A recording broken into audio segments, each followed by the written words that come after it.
भिवंडी शहरात अल्पवयीन मुलाचे अपहरण करून केलेल्या बेदम मारहाणीमुळे त्याची हत्या झाली होती।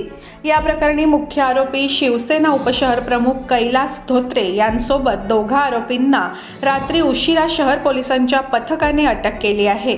तर गुरुवारी एका आरोपीस भिवंडी गुन्हे शाखेच्या पथकाने अटक केल्यामुळे एकूण अटक आरोपींची संख्या आता 7 वर पोहोचली आहे। 14 फेब्रुवारी रोजी क्षुल्लक वादातून 2 गटांमध्ये झालेल्या हाणामारीनंतर शिवसेना उपशहर प्रमुख कैलास धोत्रे यांचा मुलगा देवा तसेच इतर साथीदारांनी संकेत भोसले या अल्पवयीन युवकाचे अपहरण करून त्यास बेदम मारहाण केल्यामुळे तो जबर जखमी झाला होता। या प्रकरणी परस्पर विरोधी गुन्हे दाखल होते।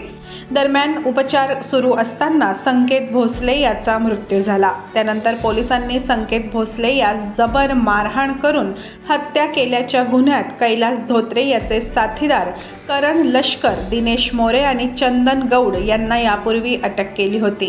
तर आता हत्येचा गुन्हा दाखल झाल्यानंतर शहर पोलिसांनी या गुन्ह्यातील फरार आरोपींच्या शोधासाठी बनवलेल्या पोलीस पथकाने रात्री उशिरा मुख्य आरोपी शिवसेना उपशहर प्रमुख कैलास धोत्रे, आकाश जाधव, विशाल साबळे यांना अटक केली आहे।